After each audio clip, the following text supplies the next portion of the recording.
प्रधानमंत्री नरेंद्र मोदी की ओर से कार्यकर्ताओं को संबोधित किया जा रहा है। क्या कुछ मंत्र पीएम मोदी दे रहे हैं, आइए सुनते हैं।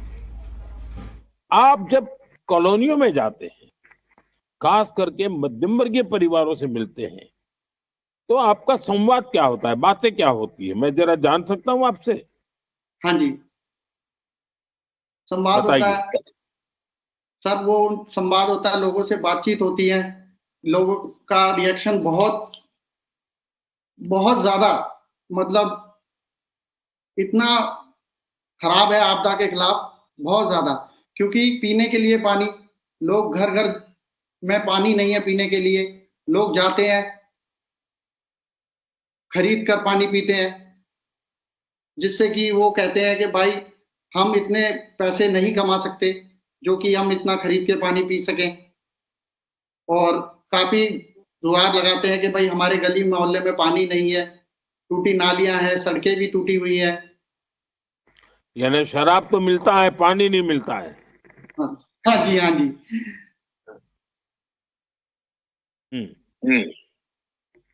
नहीं, सरकार ने जो काम किए हैं वो उनके ध्यान में होते हैं क्या? भारत सरकार ने जो काम किए हैं?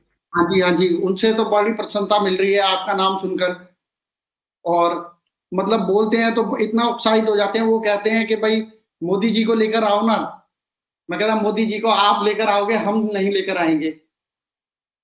आपसे बहुत ज्यादा दुखी हैं वो लोग। आपदा में तो मतलब उनको जीना दुश्वार कर रखा है, उन लोगों को झूठ में बका बका कर, और पेंशन भी नहीं मिल पा रही है। काफी सारी समस्या है जिनसे वो लोग जूझ रहे हैं। और ये रोज नया नया झूठ बोलते हैं, हर चीज में फरेब करते हैं। इसका लोगों को ध्यान होता है क्या? लोग इसकी बात की चर्चा करते हैं क्या? हाँ जी, हाँ जी, करते हैं, इसकी चर्चा करते हैं। अभी लोगों को बहुत जल्दी इन्होंने एक झूठ दिया है कि भाई हम 2100 रुपए देंगे जीतने के बाद। आप लोग पंजाब में थे तो आपने वादा किया था 1000 रुपए का, आपने वहां तो पूरा किया नहीं, तो आप दिल्ली में आके कैसा कर देंगे? देखिए, आप अपने मोबाइल से वीडियो वगैरह दिखाते हैं क्या लोगों को जब मिलने जाते हैं? तो इस प्रकार की झूठ की वीडियो। हाँ जी, हाँ जी, बहुत सारी झूठ की वीडियो दिखाते हैं इन लोगों को, और लोग कहते हैं कि हाँ ये तो सच बात है। नहीं तो उन्होंने देखी होती है पहले, कि आप दिखाने के बाद ही देखते हैं? नहीं, उन्होंने देखी भी होती है, हम लोग दिखाते भी हैं, ये देखिए ये क्या हो रहा है आपके क्षेत्र में, ना कोई काम हो रहा है ना। मेरा आपसे आग्रह, आपके पोलिंग बूथ में एक भी ऐसा नागरिक ना हो जिसके मोबाइल में इनके झूठ की सारी वीडियो पहुंची ना हो। खुद उन्हीं के मोबाइल में पहुंचाइए, वहीं उनके सामने लेकर के उनको आप फॉरवर्ड कर दीजिए जी। और उनको कहिएगा आप समय निकाल के पूरा परिवार देखिए। और हमारा कुछ नहीं है, उनके ही शब्द हैं। उन्होंने 5 साल पहले बोला क्या, आज क्या बोल रहे हैं? 7 साल पहले बोले क्या, आज क्या बोल रहे हैं? 9 साल पहले क्या बोले, आज क्या बोल रहे हैं? दुनिया तुरंत समझेगी। चलिए रवि जी, मुझे लगता है कि आप बहुत सारे साथियों के साथ एक बूथ को संभालने के लिए पूरी ताकत लगाए हुए हो। भारत सरकार मध्यम वर्ग का ease of living, middle class का ईज ऑफ लिविंग के लिए या ईज ऑफ ट्रैवल के लिए आज इतना सारा बजट खर्च करती हैं। हमने दिल्ली के मध्यम वर्ग की एस्पिरेशन को एड्रेस किया है।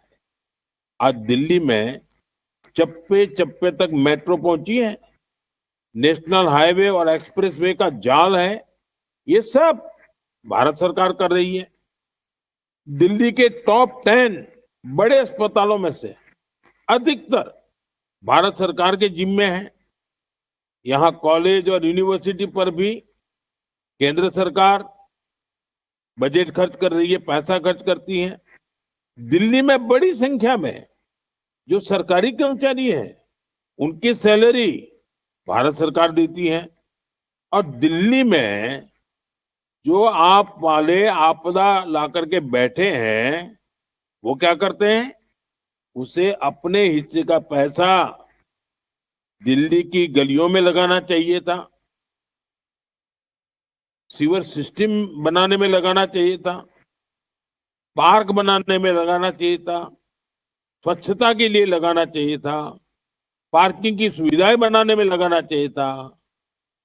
लेकिन ये आपदा वालों ने अपना एक भी दायित्व दिल्ली में निभाया नहीं। झूठ बोलने के सहारे उनकी गाड़ी चल जाएगी, इसी भरोसे चलते रहे। और इसलिए भाजपा के बूथ कार्यकर्ता पर इनकी पोल खोलने की बड़ी जिम्मेदारी है और सबूत के साथ खोलना चाहिए। आपके मोबाइल में सब वीडियो होंगे तो आप सबूत के साथ बता सकते हैं। आप अपने बूथ की हर उस गली को, वहां की तस्वीरें खींचे, वीडियो बनाए जहां गंदा पानी बह रहा है, नाले टूटे हुए हैं। अपने अपने बूथ की खुदी हुई सड़कें, गड्ढे, इसके वीडियो, जो गंदगी के ढेर हैं उनकी तस्वीरें और लोकेशन के साथ लगा करके शेयर करें। आपको मालूम है, ये नए नए जब आए तो लोगों को कहते थे कि वीडियो बनाओ, और शीला दीक्षित के कोई भी लोग आते हैं, पैसे देते हैं तो वीडियो बनाओ। आज वो बोलते ही नहीं है, वीडियो का नाम नहीं देते हैं। क्यों? क्योंकि उनको पता है कि उनके पाप खुल करके मोबाइल फोन में चमक रहे हैं। साथियों, बिजली के बिल का कितना बड़ा झटका मिडिल क्लास को लगा है, इस पर भी हर बूथ कार्यकर्ता को आपदा वालों को एक्सपोज करना है। आपदा वालों के चलते दिल्ली वालों के हजारों रुपए के बिजली के बिल बढ़ गए हैं। दूसरी तरफ भारतीय जनता पार्टी क्या कर रही है? भाजपा सरकार देश के लोगों के लिए पीएम सूर्य घर मुफ्त बिजली योजना लाई है। अभी इस योजना को लागू हुए कुछ दिन ही हुए हैं और मैं काशी का एमपी हूं। इतने कम समय में काशी में 10,000 घरों में ये सोलर पैनल लग चुके हैं। अब ये कहते हैं ना 1,000 रुपया देंगे, 2,000 देंगे, 2,500 देंगे। लोगों को बताना, मोदी भारत सरकार 78,000 रुपया देती है, 1,000 2,000 नहीं। और आपके घर पर पीएम सूर्य घर योजना लागू हो सकती है। इससे आपके बिजली का बिल तो जीरो हो जाता है, लेकिन अतिरिक्त बिजली बेच करके आप कमाई कर सकते हैं। देश के संसाधनों का सही उपयोग होता है। लेकिन ये शीश महल वालों के कारोबार में सब चीजें आती नहीं है। और दिल्ली में भाजपा सरकार बनने से ही मैं दिल्ली वालों को विश्वास दिलाता हूं कि मैं स्वयं इस पर ध्यान रखूंगा। ये हर परिवार को 80,000 रुपया, 78,000 रुपया, 75,000 रुपया कैसे मिले और उनके घर पर ये पीएम सूर्य घर योजना कैसे लागू हो। और ये रकम पहली बार भारत सरकार इतनी रकम दे रही है। साथियों, दिल्ली में एक बड़ा विषय यमुना जी की सफाई का है। यमुना जी के हाल हर एक इंसान को दुखी करते हैं और हर साल छठी मैया की पूजा के समय यमुना जी की तस्वीरें देखकर पूरा देश चौंक जाता है, ये क्या कर रहे हैं। आपदा वालों ने पहले वादा किया था कि 5 साल में यमुना की सफाई नहीं की तो वोट मत देना, और अब कह रहे हैं कि यमुना जी की सफाई से वोट नहीं मिलता है। इन लोगों के सारे बयान आपके पास मोबाइल पर है। ये वीडियो आपको अपने बूथ के हर घर में जाकर सुनाना है। साथियों, मेरा अनुभव कहता है यमुना जी पूरे दिल्ली शहर को नई ऊर्जा से भर सकती है। काशी में, प्रयागराज में स्वच्छ जल भी लोग देख रहे हैं। दुनिया भर से करोड़ों श्रद्धालु इन दिनों महाकुंभ आ रहे हैं, स्नान कर रहे हैं। आप आजकल देखते हैं गुजरात में, आपने देखा होगा साबरमती में नर्मदा का पानी बह रहा है। और पूरे शहर की, पूरे राज्य की शान बन गई है। आधुनिक रिवर फ्रंट बन गया है। मैं मानता हूं कि आज देश में जहां जहां भाजपा को सेवा करने का मौका मिला है, सबूत सामने है कितना बड़ा काम हो रहा है और उन्होंने कैसे बर्बादी की है, कैसी आपदाएं लाए हैं, ये भी है। चलिए रवि जी, मैं ज्यादा समय आपसे बात नहीं करता हूं, काफी लोग इंतजार कर रहे हैं। आइए। जय श्री राम आदरणीय प्रधानमंत्री जी। जय मैं श्री ममता राम। मेहरा मैं ममता मेहरा, पहाड़गंज मंडल, जी, आपको करोलबाग भी जय श्री विधानसभा। राम। जय श्री राम जी। और दिवाली की बहुत बहुत हार्दिक शुभकामनाएं, ये जो आपने हमें भेंट की है। चलिए, मुझे बहुत अच्छा लगा, आप सारी चीजें याद रखते हैं। देखिए ममता जी, जी आपने तो सुना होगा मुझे कई बार, और मैं हर बार मन की गहराई से कहता हूं और मैं अनुभव भी करता हूं।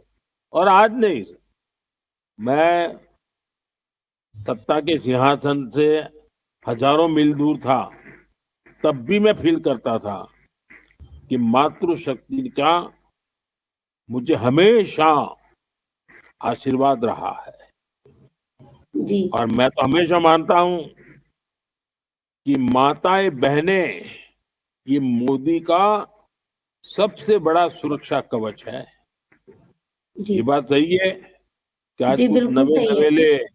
नवे नवेले फरेबबाज राजनेता ऐसे आए हैं कि जो माताओं बहनों को कहते हैं कि वो उनका कवच है। हम्म, मोदी कहता है माताएं बहनें मोदी का कवच है। इतना बड़ा फर्क है सोचने का। जी और जब माताएं बहनें इतना बड़ा सुरक्षा कवच मुझे दे रहे हैं, जी तो मुझे भी उनकी सेवा करना, दिन रात उनके लिए नए नए विचार करना, नई योजनाएं लाना, उनके लिए भलाई के लिए काम करना, ये मैं अपना पवित्र कार्य मान के कर रहा हूँ। जी यहाँ दिल्ली भाजपा ने माताओं बहनों के लिए, हमारे जो दिल्ली भाजपा के लोग हैं, हाँ माताओं जी बहनों की बहुत सारी घोषणाएं की है, बहुत जी सारी योजनाएं रखी है। संकल्प पत्र अब आ गया है, तो उसकी हाँ चर्चा भी जी होती होगी, आप लोग जाते होंगे, बातें होती होगी। हाँ ममता जी। जी, आपसे मैं सुनना चाहता हूँ, क्या लोग क्या कह रहे हैं। आदरणीय मोदी जी, जिस तरीके से आपने जो घोषणा पत्र निकाला है, मंडल में महामंत्री होने के नाते मैं डोर टू डोर भी जा रही हूँ। मैं एक शक्ति केंद्र भी हूँ। मैं जाती हूँ, मैं लोगों के बीच में सुनती हूँ, जो आपने जो ये संकल्प पत्र निकाला है, जिस तरीके से 21,000 रुपए महिलाओं के लिए, जो गर्भवती महिलाएं हैं, उनके लिए आपने ये घोषणा की है। 2500 रुपए की आर्थिक मदद जो आपने महिलाओं के लिए किया है, उससे वो महिलाएं अति उत्सुक हैं और बहुत खुश हो रही हैं इस चीज को देखते हुए। मैं मार्शल आर्ट से भी बिलोंग करती हूँ। मैं जो लड़कियां हैं उनको फ्री में सेल्फ डिफेंस की ट्रेनिंग भी देती हूँ। और जो ये आपका घोषणा पत्र है तो ममता जी, हमारे आप ये मार्शल आर्ट कहाँ से सीख के आ गई। सर एक्चुअली मैं ब्लैक बेल्ट होल्डर हूँ स्पोर्ट्स जीत कोनेडो से। अच्छा अच्छा। और जो आपने संकल्प पत्र दिया है भाजपा का, उसे हम हमारे लोकप्रिय निगम पार्षद श्री मनीष चड्ढा जी हैं, उनके साथ उनका हमें पूर्ण सहयोग मिलता है। उनके साथ मिलकर हम लोग हर बूथ पर जा रहे हैं और आपकी गारंटी, जो मोदी जी की गारंटी है ना, वो पूरी पब्लिक, पूरी महिलाएं, उन तक ये चीज पहुंच रही है और वो आगे से हमें खुद जवाब देते हैं कि हाँ जी, मोदी की गारंटी है तो इसका मतलब जो वो कहेंगे वो करेंगे। जिस तरीके से वो लोग अपने 2100 वाले फॉर्म निकाल रहे हैं, उसपे उनको विश्वास हो ही नहीं रहा, क्योंकि आपने जो 2,500 वाला, जो 2500 रुपए वाला आपने एक संकल्प पत्र अपना जारी किया है, उससे हमें बहुत मदद मिल रही है। हम आगे जा रहे हैं और जो हमारी यहाँ की महिलाएं हैं करोलबाग विधानसभा की, उनको वहां से ज्यादा आप पर विश्वास हो रहा है कि नहीं, मोदी जी की गारंटी है तो सब सही ही होगा। देखिए ममता जी, मुझे तो चुनाव का काफी लंबा अनुभव रहा है। एक बड़ी जी इंटरेस्टिंग घटना सुनाता हूँ। 2007 में गुजरात में चुनाव थे, तो कांग्रेस वालों ने क्या किया कि एक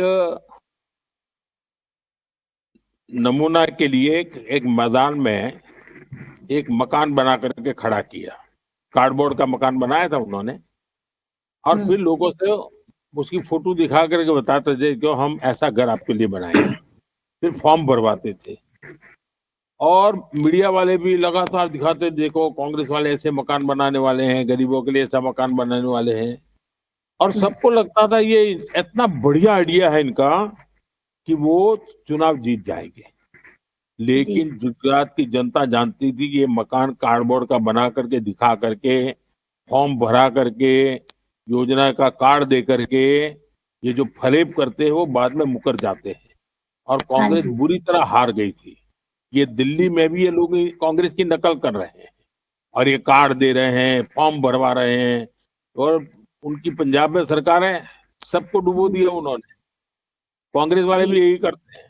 तो ये पूरी तरह उनके जो कारनामे हैं अब जनता भली भांति जानती है। मेरा तो गुजरात का अनुभव है, ऐसा बढ़िया मकान करके दिखाया था और इतने फॉर्म भरवाए थे, और बाद में तो पता चला वो फॉर्म भरवाने के भी पैसे मार लेते थे चोरी छुपी से। खैर, मैं उन बातों में नहीं जाता हूं, लेकिन ममता जी, मैं जरूर कहूंगा बूथ के हर कार्यकर्ता को आज कांग्रेस वाले, ये आपदा वाले जो घोषणाएं कर रहे हैं उन पर दिल्ली की जनता का कोई भरोसा नहीं है। हिमाचल की लाखों बहनें आज भी कांग्रेस का वादा पूरा होने का इंतजार कर रही हैं। तो देखिए, पीएम मोदी जो कि मेरा बूथ सबसे मजबूत कार्यक्रम के तहत सभी बूथ अधिकारियों से बातचीत कर रहे हैं और उन्हें जीत का मंत्र भी दे रहे हैं कि किस तरह से चुनाव में जब लोग डोर टू डोर निकलेंगे तो लोगों के बीच में जागरूकता फैलानी है और बीजेपी के किए हुए इन कामों को किस तरह से जनता के बीच में रखना है।